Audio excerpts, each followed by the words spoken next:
Mas eu acho que está todo mundo super impactado, né? Porque é um filme que realmente te leva longe, muito, sei lá, né? Fico meio sem palavras. Acho que tudo que eu já pensei sobre esse filme na entrevista também que eu fiz com você. Mas enfim, eu vou passar a palavra para quem quiser começar. Falar alguma coisinha, ou você gostaria de falar alguma coisa antes, Pedro? Ou você gostaria de dar uma... Posso dar um pouco disso? Este filme começou a surgir após a rodagem do meu primeiro documentário, da Receita, em que eu pela primeira vez visitei a Mauritânia para essa rodagem e criei muitas relações aí, porque estive lá, a rodagem durou 4 meses, fiquei próximo de muitas das pessoas que participaram do filme e ajudaram, e voltei muitas vezes depois de filmar e depois do filme ter estreado inclusivamente.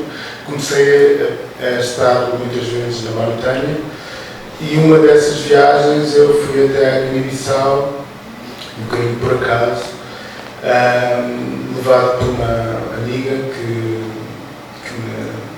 com quem viajei, e nessa primeira viagem a Guiné-Bissau eu fiquei muito impactado para já com a realidade do país, com a presença da história de resistência que é muito visível e está um pouquinho por todo lado, e inclusive na história recente, a história política recente da Guiné-Bissau. E por outro lado também foi o meu primeiro contacto com esta coisa que lá se chama a indústria da cooperação, né? E a presença destas ONGs e de empresas de cooperação, não só portuguesas, de toda a Europa e inclusive de outros lados. E eu fiquei muito intrigado e com vontade de filmar também, ou de pesquisar sobre isto. E mais tarde conseguimos uma logística básica para tentar fazer essa pesquisa, e foi aí que nós, de alguma forma, tropeçámos nesta cena das latrinas. Uma cena, ou seja, um evento criado pela Unicef, que faz parte de uma estratégia pensada e promovida pela Unicef, que inclusive se pode consultar o site deles e ler sobre esta estratégia. E pronto, e nós estávamos ali com uma câmera na mão, e de repente foi assim uma coisa muito estranha, muito difícil de estar presente, muito humilhante, muito violento, de uma brutalidade total, que percebemos muito rapidamente que não tínhamos as ferramentas todas para fazer esse filme, e pronto, o filme acabou nesse dia, a rodagem acabou nesse dia, mas foi uma coisa que foi continuando ao longo do tempo, dos anos, e que 15 anos mais tarde voltou na forma de uma ficção, e pronto, foi um bocadinho esse ponto de partida para tudo isto.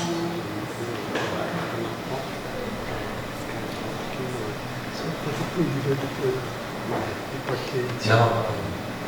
Ué, não sei nem o que eu falo. Quer deixar o povo perguntar? Bom, eu nem sei, assim, né? Termino de ver esse filme, a gente lembra de tanta coisa.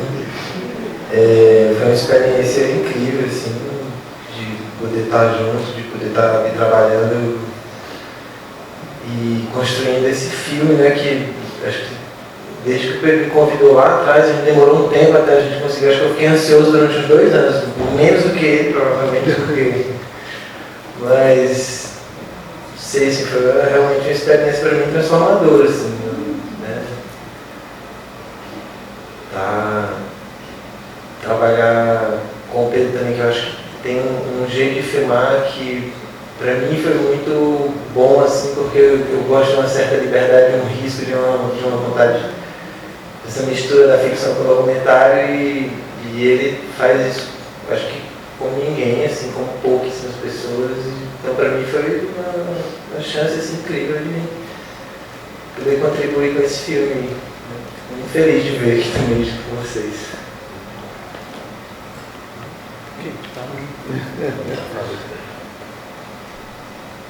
Renato, tens alguma coisa já preparada para eu posso pensar sobre essa coisa? Você quer pensar? Mas eu não tenho também, eu vou lá. Depois eu falo. Estou ainda dizendo. Bom, também dizer que depois de ver o filme agora é mais difícil, porque é diferente Pedro e todo mundo que tiveram, né, participaram de todo o processo. Eu só participei de um processo pequeno, mas conversei muito com o Pedro e o Thiago Springer, né, antes, e foi muito legal. Foi uma proposta que surgiu no meio da pandemia. Estava ali meio enfurnado em casa, e de repente uma coisa assim, de uma possibilidade de uma viagem, eu fiquei morrendo de medo e tal. Né? Pedro me mandou os filmes e coisas, e aí eu fiquei muito empolgado, e falei, bom, vou aceitar, correr esse risco dessa proposta de fazer um antropólogo, meio que eu mesmo, mas não exatamente, e foi muito rica assim, a experiência, né? Foi uma experiência, o filme, eu acho que vocês levaram uns 5, 6 meses, né, de rodagem. Eu fiquei ali uns 18 dias aí na Guiné-Bissau, mas foi uma experiência muito incrível para mim. Primeiro porque eu queria conhecer a Guiné-Bissau, depois ter uma dinâmica de um set, e essa coisa de né, fazer eu mesmo, mas não tanto.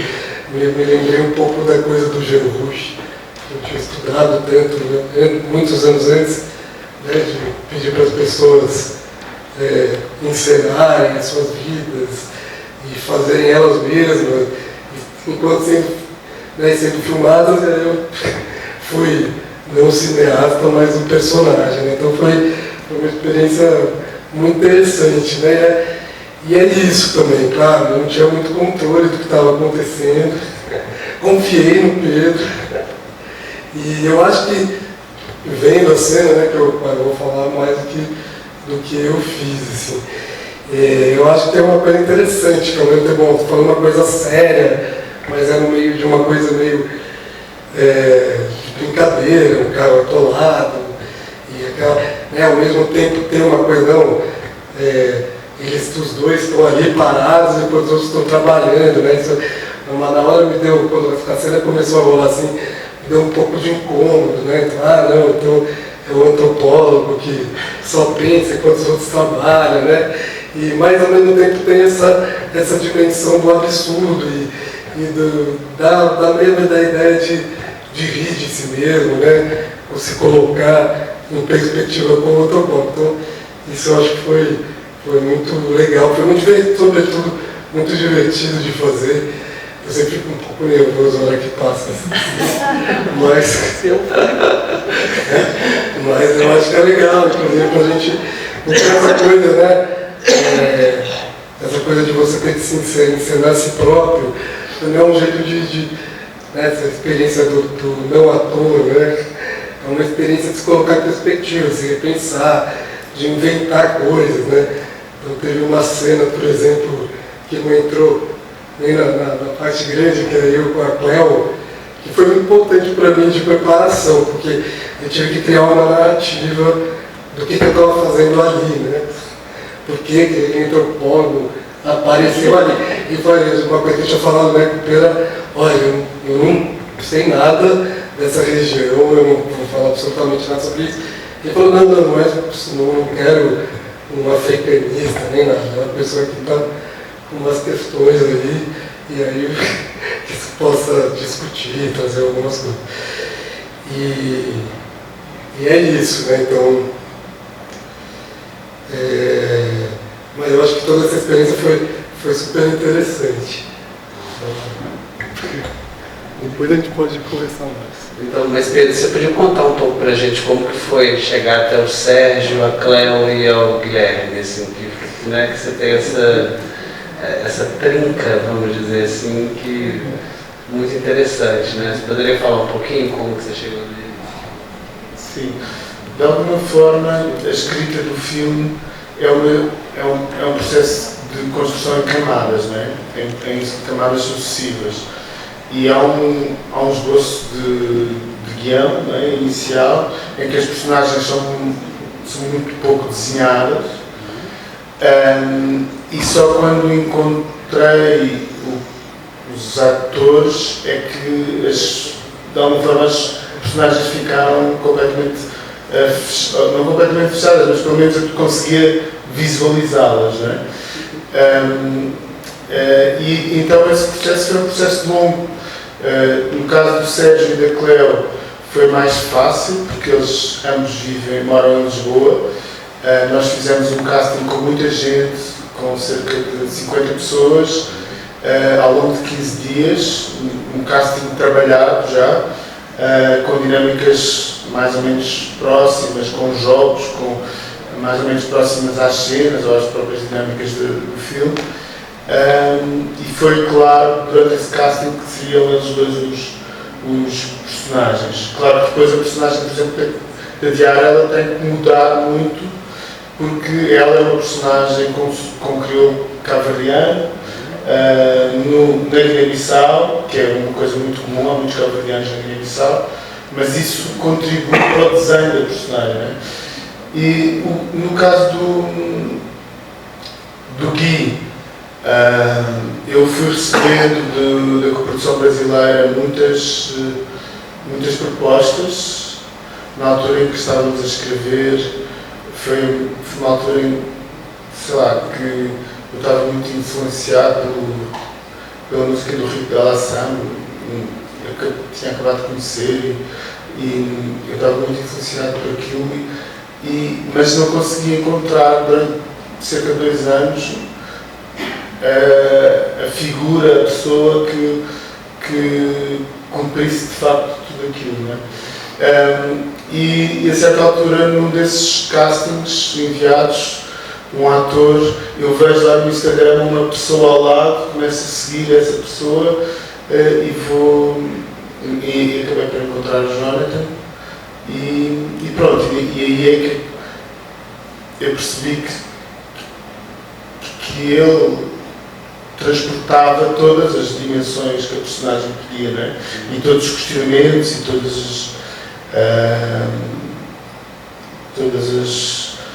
as ultrapassagens que o personagem pedia. Então, pronto. E depois, claro, quando começamos a rodar,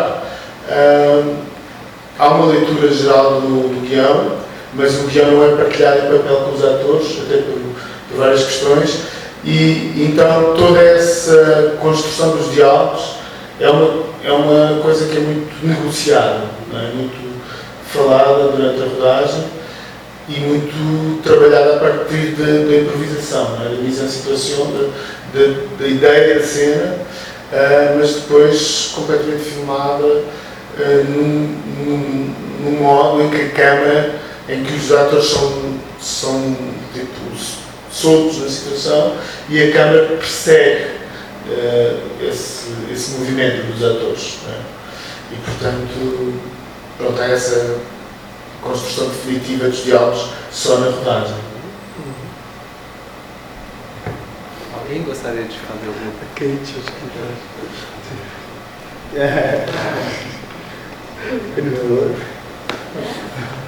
eu fiz a natação num filme onde a continuidade não era propriamente a coisa mais importante, assim. Eu venho pensando muito sobre a continuidade cada vez que eu faço, mas na verdade dessa vez eu pensei mais sobre como na filmagem, né, nós filmamos muito tempo, foram uns 5 meses, e essa coisa da equipa de cinema, ela muitas vezes se encontra no precipício de virar máquina, né? É muito fácil virar máquina. Isso era uma coisa que nós falávamos bastante, e E assim, nós sempre, essa coisa de não virar máquina é também, havia interrupções, havia coisas que nos paravam, realmente, assim, nós não estávamos correndo atrás, as coisas aconteciam e nós lidávamos com elas e isso foi assim, de alguma forma, continua a parecer uma magia que aconteceu, uma mágica, porque era qualquer coisa que o Pedro iniciava um caos, às vezes o caos já estava lá e nós mantínhamos ele. Eu continuo a perguntar-me como foi que isso aconteceu, sabe? Assim, não é uma coisa... Mas essa coisa de nunca termos virado máquina realmente é uma coisa que me surpreende e que eu acho que imprime muito, porque tem esses acasos, né? E o Ivo nunca corta, né? O Ivo não corta. Nós temos aquele momento da Cláudia tropeçando, porque o Ivo não cortou, né? Não conseguiu. E então, só fazer esse comentário, porque foi uma rodagem muito única nesse aspecto, muito aprendizado nesse aspecto. E nesse lugar também um desenho de produção que eu admiro muito, porque criaram essas condições para que isso pudesse acontecer.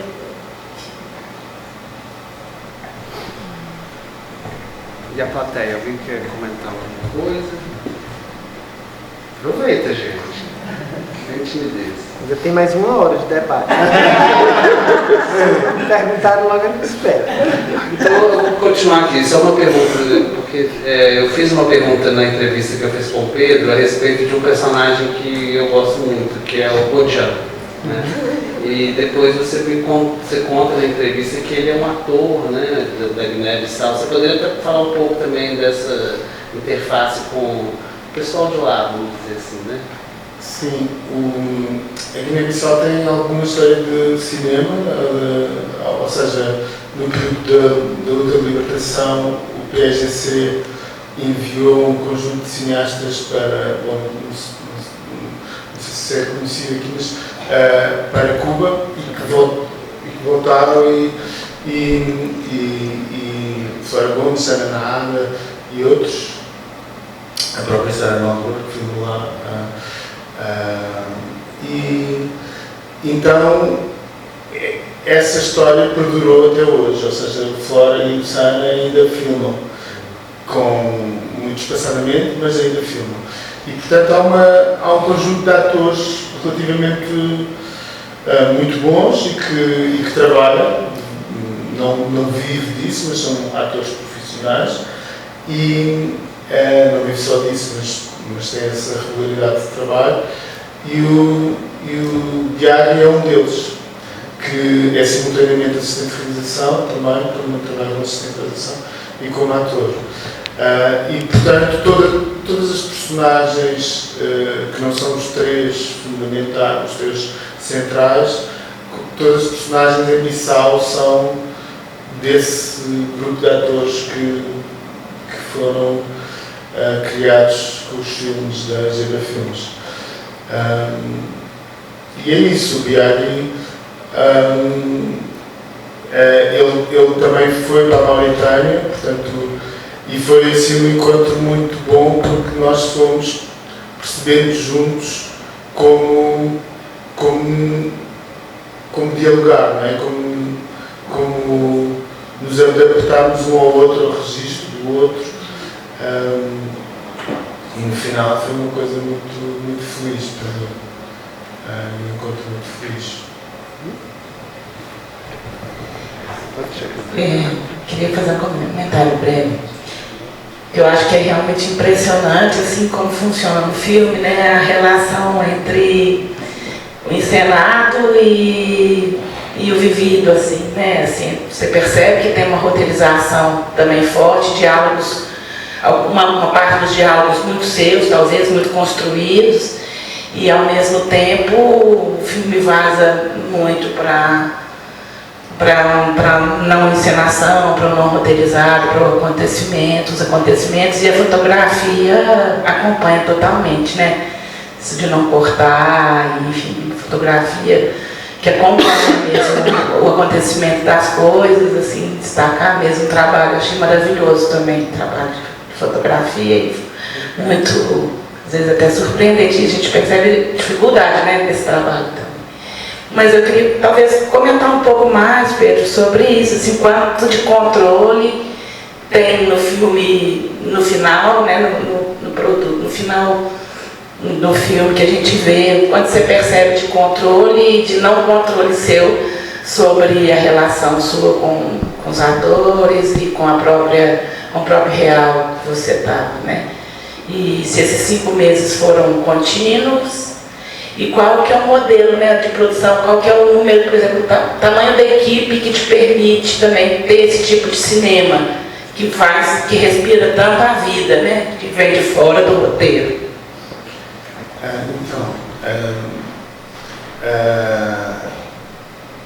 A proposta de trabalho que eu fui também aprendendo nos filmes anteriores é precisamente pôr em prática o descontrole.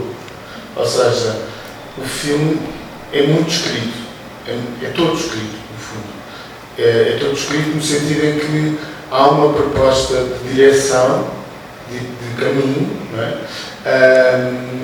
E eu às vezes dou uma imagem que eu acho que ilustra bem a forma de trabalhar, né? É como se naquelas pistas de ski na neve, em que você se lança nos seus skis e tem que ir bater nas bandeirinhas, recolher bandeirinhas, e o nosso trabalho, talvez dos 3 mais do que ninguém, é recolher bandeirinhas no meio de um caos que é gerado por nós, né? E esta ideia tem essa dificuldade, que é negociar a possibilidade de, com a equipa técnica, de gerar o caos à frente. E o caos quer dizer o quê? Quer dizer que se, por exemplo, tenta abolir ao máximo o espaço entre a ação e corte, ou a noção de que se está a filmar, então a situação é lançada, os atores vão improvisando a partir desse desconforto que o caos gera, e nós estamos a tentar apanhar as bandeirinhas dramatúrgicas para compor a cena, porque a cena tem que ser recomposta no momento, não é? Ela tem, eu e a Kate, o Tiago e também o Ivo, temos que ir, ok, isto é muito diferente do que estava escrito, mas cumpre o mesmo papel, cumpre a mesma função dramática, não é? Dramatúrgica. Então, nessa recolha dessas bandeirolas, que são os nós dramáticos da cena, há também uma reescrita, não é? Há também uma fase de reescrita. E isso é complicado porque implica um grau de concentração da equipa técnica muito grande, não é? Porque, por exemplo, entre eu e o Ivo e o som, é preciso uma coordenação em que a cena está correndo, mas como nós estamos filmando em película, nós não podemos filmar continuamente, não é? Então, em película, uma grande parte, certas cenas de discoteca, de noite e tal, mas então nós tínhamos que ter um sinal entre nós que lance a câmera, que lance o som, para captar os momentos quando a cena aquece, não é? E portanto essa proposta de descontrole, eu acho que ela permite de alguma forma simular o fluxo normal do que é a vida, não é? Em que nós não sabemos exatamente o que vai acontecer no segundo seguinte, porque ninguém sabe, não é? Ou seja, não acontece nunca uma coisa que é a câmara vai estar ali, o diálogo é a 3/4 para apanhar a luz, isso não acontece nunca, não é? O que acontece é que há esta situação, há esta ideia, go. E nós também temos que sentir o pulso da cena e dos atores para perceber se filmamos na primeira take para ganhar essa frescura ou se deixamos a coisa aquecer, até por exaustão chegarmos a um lugar mais interessante. E portanto essa ideia do fluxo é uma ideia muito importante para mim é como é que se gera o fluxo temporal do imprevisto e como é que nos esquecemos que estamos a pôr uma coisa em cena, né? Então isso respondendo à primeira pergunta. Eu, entretanto, esqueci das outras duas. Quantas pessoas, mais ou menos? Sim. Eu acho que isso é sempre um mínimo de pessoas. E tem muito a ver com isto que a Kate estava a dizer, que esta sensação de que o dispositivo do cinema é sempre um dispositivo de guerra, né? É um dispositivo muito violento, de chegada de material, de caminhões, de aparato, com todas as questões, ainda para mais de estarmos a filmar onde estávamos a filmar, com o dinheiro, com as armas, não é? Com tudo, não é? Então, essa negociação é constante, com a produção e com a equipa técnica. Quanto é que podemos reduzir? Quanto? Sempre. É preciso mesmo este monitor ou podemos tirar o monitor? Podemos tirar peso à câmara para serem 2 pessoas em vez de 3, 4 e, portanto, isso é uma coisa que vai variando. Na altura, nós filmámos quer com cerca de 20 e tal, 30 pessoas, quer com 4, não é? Sim. E, portanto, e mesmo com 4, na parte final, em que há aquela deriva pelo manguezal, pelas aldeias e tudo, havia a sensação de nós sermos sempre uma máquina de matar realidades, não é? A câmara, ou seja, estávamos a viver coisas que víamos, que observávamos, conversas, momentos, estares, e quando conversávamos com as pessoas, será que podíamos transformar isto numa cena? Filmar isto que estamos vivendo agora? Sim, tranquilo, por que não? Mas quando chega o aparato, aquilo morre, não é? Aquela coisa que estava a acontecer. Então depois como é que se recupera? Alguém? Ali, ó.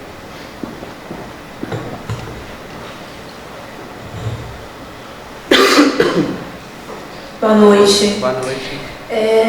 Eu cheguei um pouco atrasada, não sei se você comentou isso no início do filme, mas eu fiquei muito curiosa em saber se você sofre para fazer esse corte da versão comercial, né, que eu acho que tem 2 horas a menos.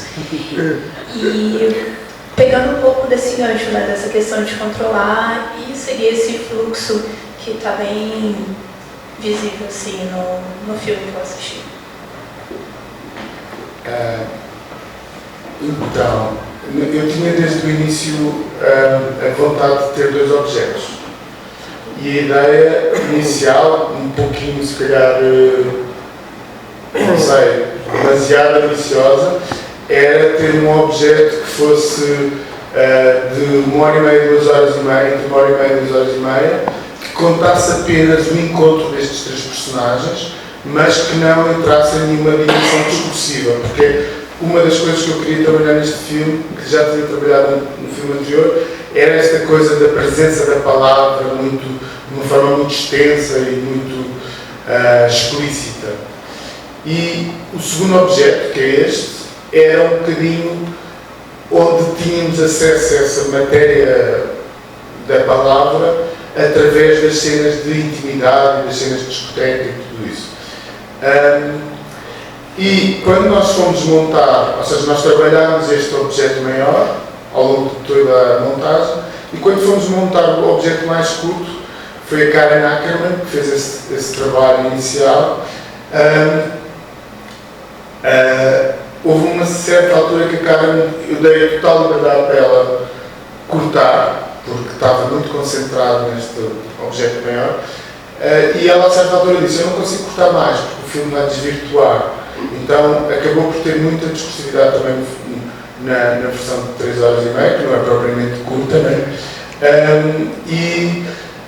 E eu, no início, quando comecei a ver e quando surgiu a questão da estreia do filme, muita dificuldade em aceitar a versão mais curta.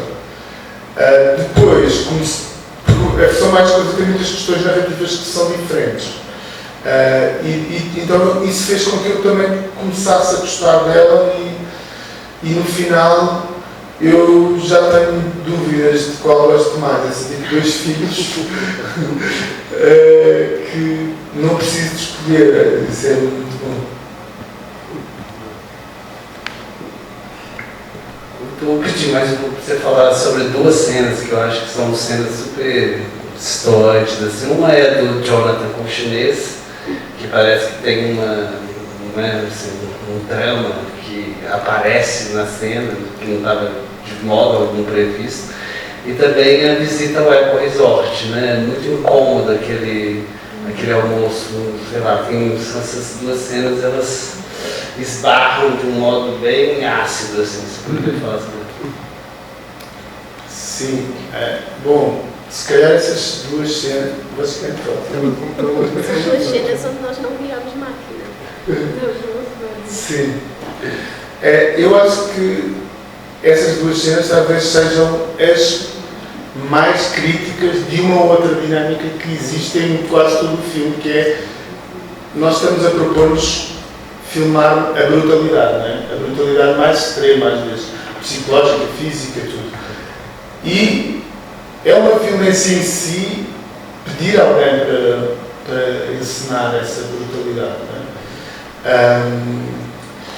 E nessas 2 cenas, de maneira muito diferente, esse pedido teve uma dureza enorme.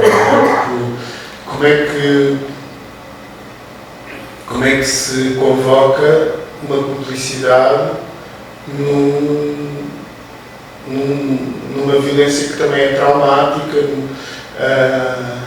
E no caso do Bruno foi mais simples de alguma forma, porque o Bruno é um artista plástico, performer, no Bruno. E quando eu comecei a namorar com ele, a tentar seduzi-lo para o filme,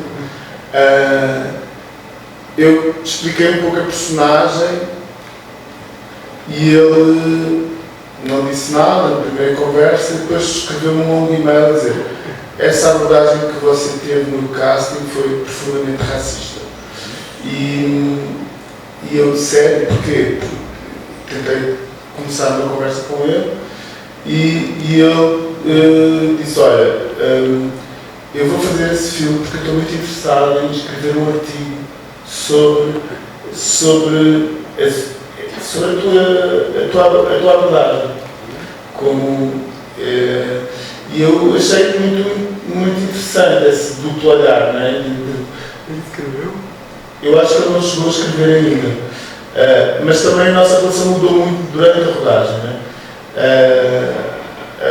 Na rodagem, com a chegada a Bissau, com o encontro com a equipa e com os atores e tudo isso, o Bruno mudou muito a postura e então ele começou a empenhar-se muito na cena. Ele estava a escrever na cena. E pronto, nós os 3 tivemos um jantar antes de filmar, chegámos a um acordo do que é que iria ser a cena, muito diferente daquilo que chegou a ser. Eles combinaram para onde é que queriam ir, os 2. A ideia era que eles definissem esses limites por si mesmos. E depois, durante a rodagem, aquilo que eles tinham combinado não funcionou. Não houve, foi uma coisa mesmo química, não havia vontade, não havia. E o Bruno sentiu necessidade de, durante a cena, reescrevê-la e fechar. Então, a certa altura, desatou a chorar, começou a chorar, assim, um choro muito profundo, que nos deixou a todos completamente paralisados, porque não sabíamos se era verdade, se não era verdade, ou seja, de onde é que vinha aquele choro. E eu fui ter com ele, perguntei: está tudo bem? E ele: temos cena? Achas que tens aquilo que precisas? Achas que tens aquilo que queres? E eu fico assim um pouco: sim, mas está tudo bem.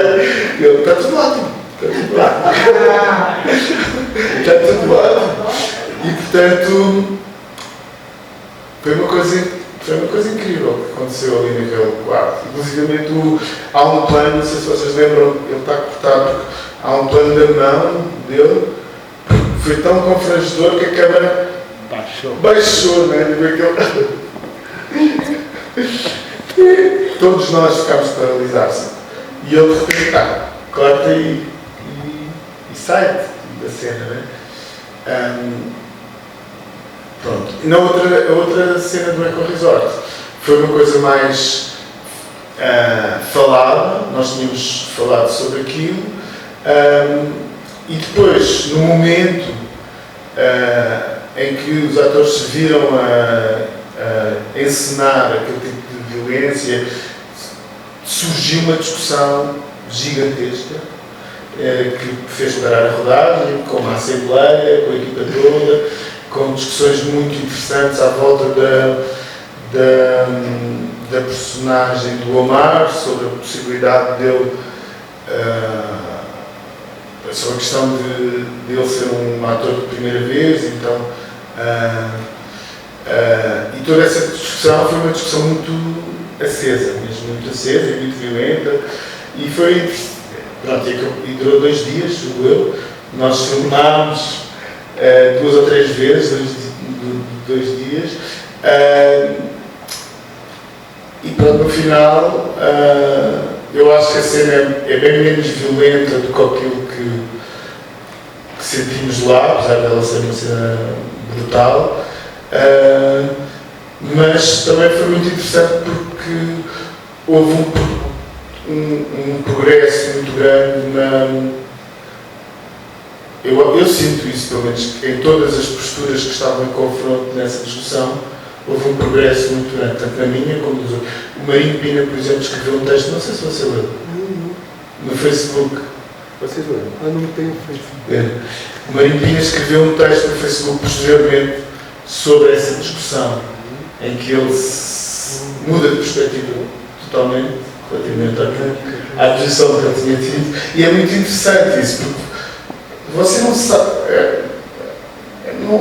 acho que ninguém tem a resposta, não é? Assim, é muito difícil saber como lidar com essas coisas e qual é a resposta certa e qual é a solução. Então é tudo uma questão de estar aberto a experimentar, sempre vendo onde é que se pisa ou não se pisa no vizinho do lado, não é? Então como é que se faz essa dança de ok, podemos ir por aqui, vamos juntos ou vamos, como é que vamos? Vamos entrar em conflito com isso? E pronto. Então, dá tempo de mais uma, será? Só quem vai sair daqui algum dia desse cinema, gente, estamos presos aqui, ó. Não, mas eu queria, talvez aproveitando essa toada da pergunta do Paulinho, te pedir para comentar mais uma cena que na verdade não é só a cena, é para comentar o título, essa relação com essa letra do Tom Zé, o Riso e a Faca, que é muito linda, aquele filme, e a música é muito linda demais. Mas eu queria entender, porque é até um comentário que o Renatinho reforça, assim, o espaço entre a dor e o consolo.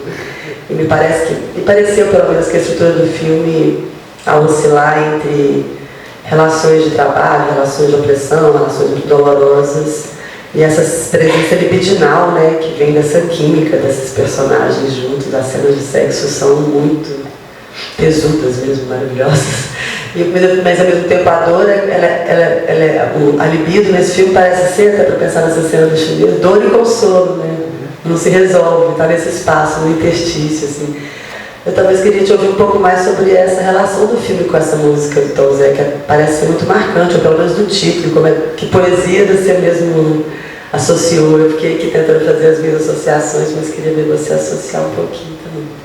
Então, eu acho que essa questão da relação entre o desejo e a violência, né, é uma coisa muito evidente, tipo, quando você está em Bissau ou quando está na Mauritânia. E eu presenciei muitas relações e muitas coisas dessa natureza, né?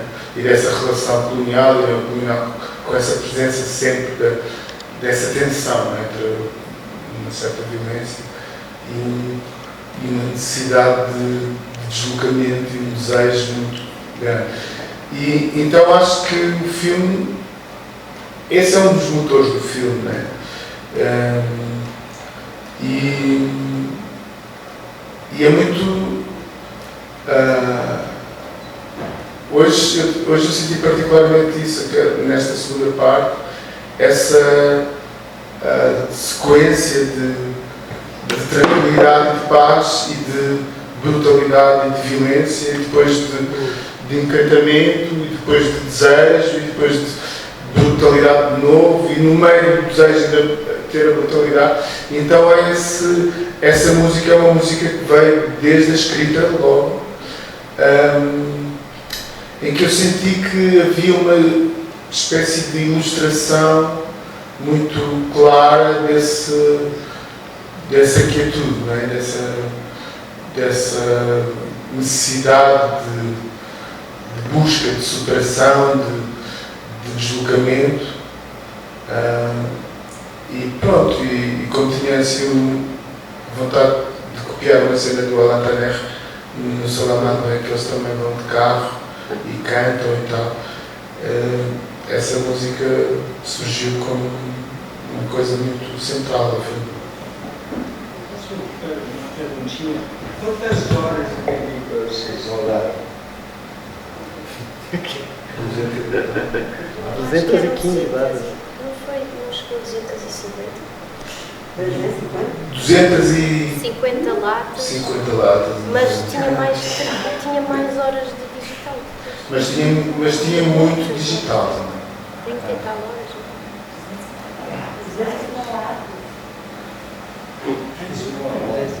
Cada lata é 9 E você falou que a Ackerman, ela fez a primeira montagem e a Rita ela entra depois? Como foi isso? Não, foi ao contrário. A Cláudia Oliveira e a Rita. A Cláudia Oliveira fez o primeiro grande tratamento de material, depois entrou a Rita Pestana.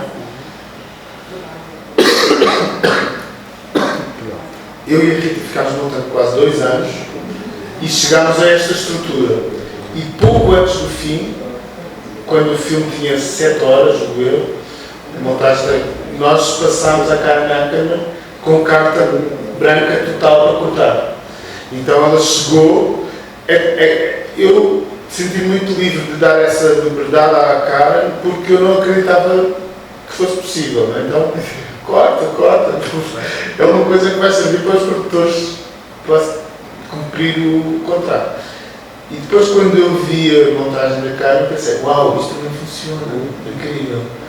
Então, claro, depois foi retrabalhada, né? Mas a versão dela surgiu para mim também com muita força, porque de repente, sem o Renato, sem ela ainda por todos, o filme funcionava também. Sim. Então é isso, pessoal. Muito obrigado. Excelente.